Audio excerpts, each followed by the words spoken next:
Hi everyone, Gabathy here, and it's time for a worst to best rating of Mr. Bungle's discography. Mr. Bungle is an avant-garde metal band hailing from Eureka, California.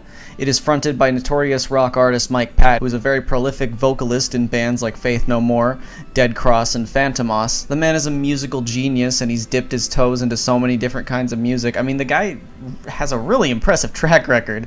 If I did a Mike Patton worst to best, we'd be here all day. So I want to stick exclusively to my favorite project under his belt, as well as my second favorite band of all time, Mr. Bungle.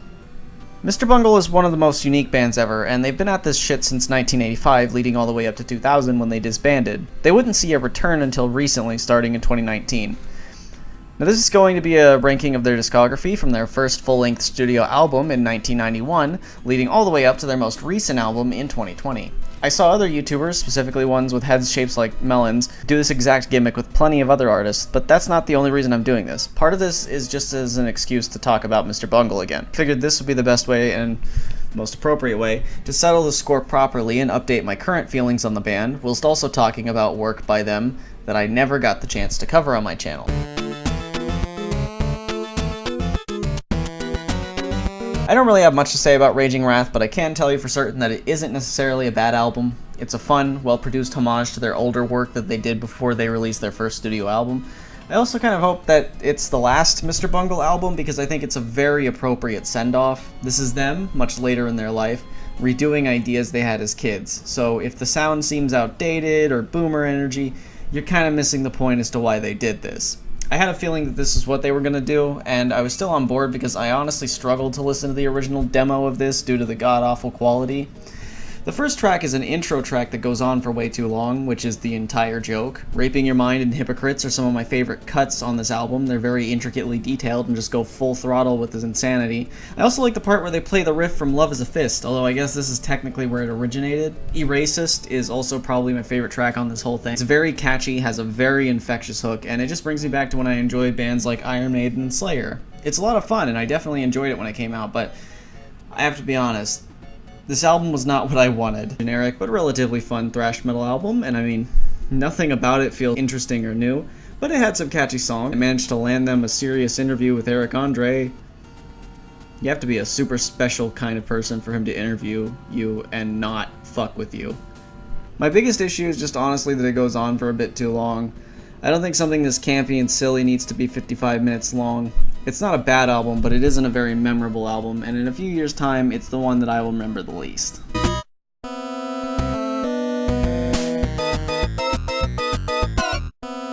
So this might come as a shock to the various fans of Bungle that came to my channel, given I had so much to say about this one album.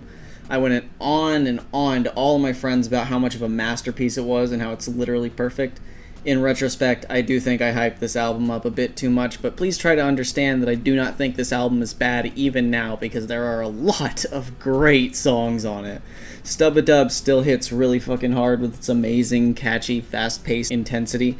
It is literally the absolute peak of Mr. Bungle's creative and off-the-wall style, and it's played so effortlessly and confidently that it just boggles my mind that it even exists. It's the reason I fell in love with this band as well as this album. My Ass Is on Fire makes me want to get into a fight. I love the muddy, sharp riffs that pierce deeply into your brain. I like the disturbing lyrics about self-loathing and existentialism, falling apart and lying about it. I love how zoned out and atmospheric the closer to it is, and I love hearing Mike's intense screams the jazzy horns carry us along. It's absolutely iconic, and I can see what people mean when they say Korn was heavily inspired by this band.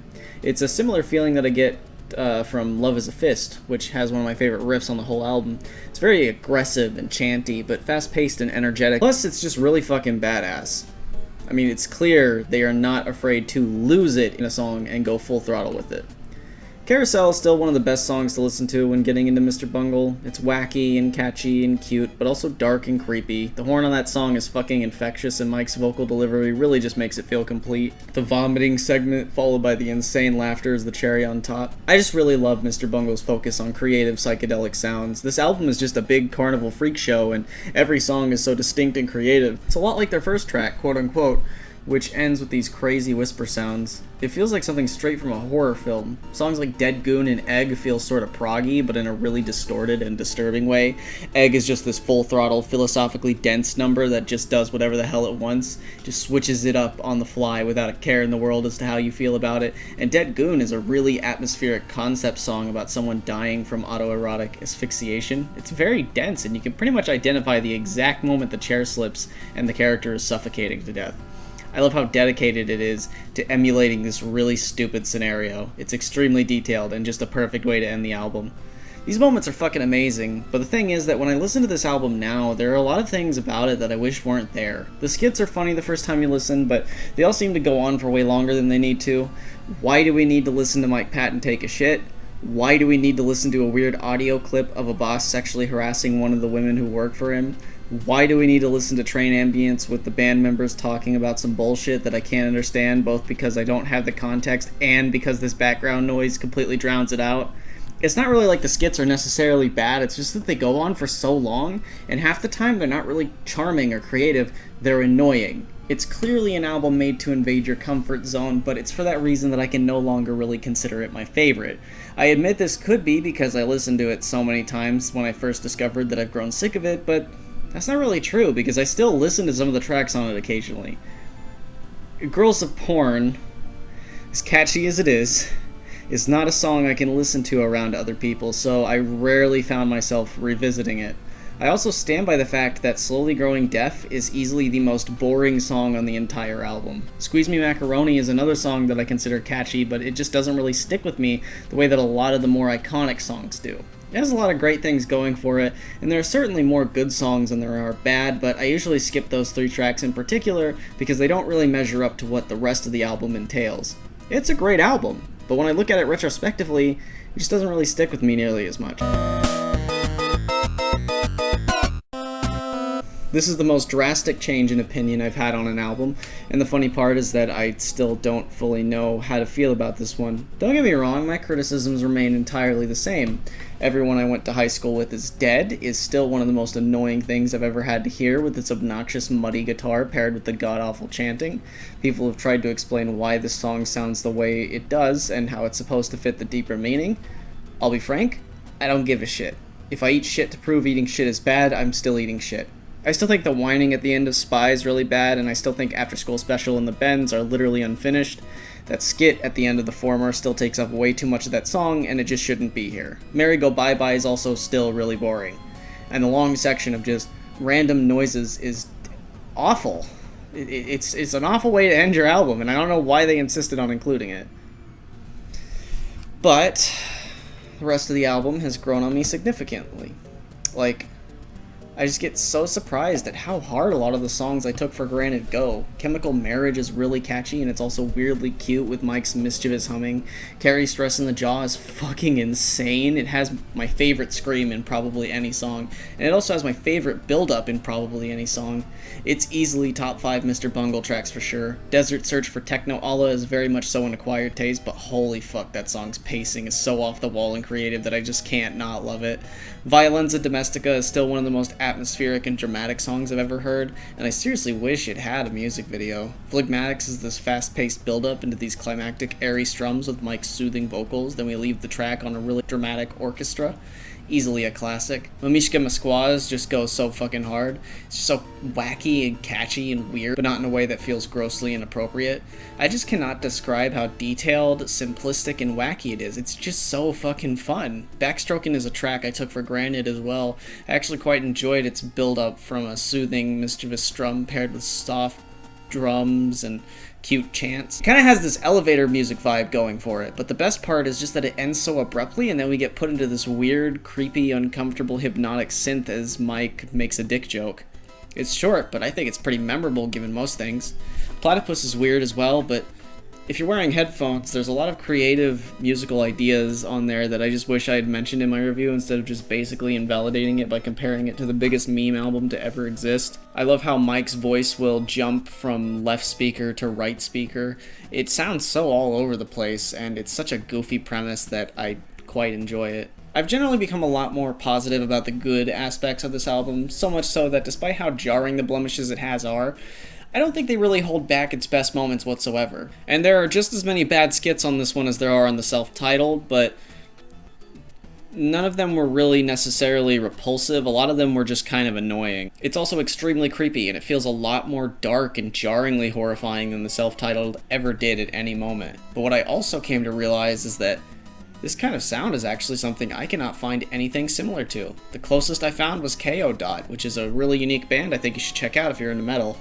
It makes me wish that more people would have been inspired by this kind of thing, honestly, because when this album hits, it hits.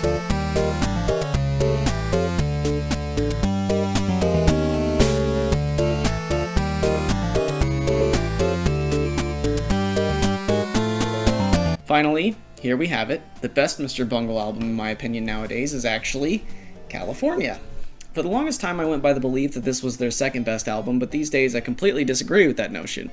California is not only a masterpiece, it's the perfect example of the current vibes that I think I give off. Lately, all the music I've been into has been super chilled out and euphoric, but still energetic and experimental, and in California's case, it's just fantastic. This album has taken the self-titled's place as my second favorite album of all time, only second to Francis the Mute. I wish I hyped it up a little bit more, but I think it's just that Self-Titled was the first Bungle album I listened to from start to finish. Sweet Charity is really cute and childlike. Kinda sounds like The Best Day Ever by SpongeBob. It begins with the sound of a beach and some seagulls, then we embrace this reggae jam as these relaxing guitars glide over these catchy drums. The title of the song comes from a 1966 Broadway play and a 1969 film adaptation, so most of the lyrics are just about this film. None of them knew they were robots. Sounds like a Saturday morning cartoon theme, but I absolutely adored how off the wall and insane it is. The loud booming drums, the reverb on Mike's voice, the simplistic guitar strum getting faster and faster. It's the musical equivalent of a car crash, and it's absolutely amazing. Mike just sounds super cool on this song. The lyrics are very cynical and nihilistic, painting a world of people who repeat the same things every day, but fail to realize that they are literally robots. Retro Vertigo is very well paced. There's a very slow and somber, really sweet and sugary strum over the xylophone. Mike's vocals are very calm and laid back, but they have this magical tone to them that make them kind of mysterious. The lyrics are also a critique of consumerism and the dependency we have on things like advertisement and propaganda. Air-Conditioned Nightmare sounds very Beach Boys meets Scooby-Doo, and the genre flipping on this one is really crazy. The song will go from a chilled-out combination of maracas, claps, and rockabilly strums to an electronic piano and some sharp synthesizers. It ends up on a much more somber and kind of bittersweet tone as Mike screams out like a complete dork. It's just a lovable album, and a lot of personality goes into its design. The thing is, though, this is a song about a person dying and finding peace with the life they led up until that point. Ars Moriendi sounds like a Shantae speedrun with these sharp pointed notes thrashing about. It gives me desert vibes, and Mike's chanty voice is just something to behold. They really fucking popped off with that one. It's very detailed and intricate and impressive because of how fast paced and off the wall it is. Pink Cigarette is one of the saddest songs about suicide I've ever heard. The Bionic Vapor Boy is still one of the grooviest, smoothest, catchiest, not a video game song, but totally should have been anthems I've heard in a while. The Holy Filament has such a beautifully eerie but weirdly comforting atmosphere to it. Goodbye Sober Day is a song about addiction, and it sounds like a System of a Down song, and I love how Mike is speaking English but sounds like he's chanting in another language. The brutal crash downward, they start chanting, and the hellish nightmare at the end is just a fantastic way to end this album. Previously, the only song that kept me from admitting this album was a masterpiece was the track Vanity Fair, which I felt was a little bit bland, but honestly after a few listens, it grew on me more. It is a really catchy and cute song, even if it doesn't measure up nearly as much as the rest of the album. It's also just not nearly as bad as some of the moments on Self-Titled or Disco Volante, so make of that what you will. Essentially, I've come to the conclusion that California could be better, but there is nothing technically wrong with it. It does everything it needs to do. It's fun. It's a lot more mature. The lyrics are super deep and personal, and I wish I had inspected them more closely back when I first listened to it. There's no terrible skits. There's no abrasive bullshit. It is accessible, yes, but it's still experimental, and it's still very Bungle. The album cover should give you a good indicator that this is the most simplistic thing they've released, but at the same time, so much detail and care goes into this thing that there's a lot more to it than it initially lets on. This album makes me happy. The personality on it makes me happy, and I can listen to it a million times and never get sick of it.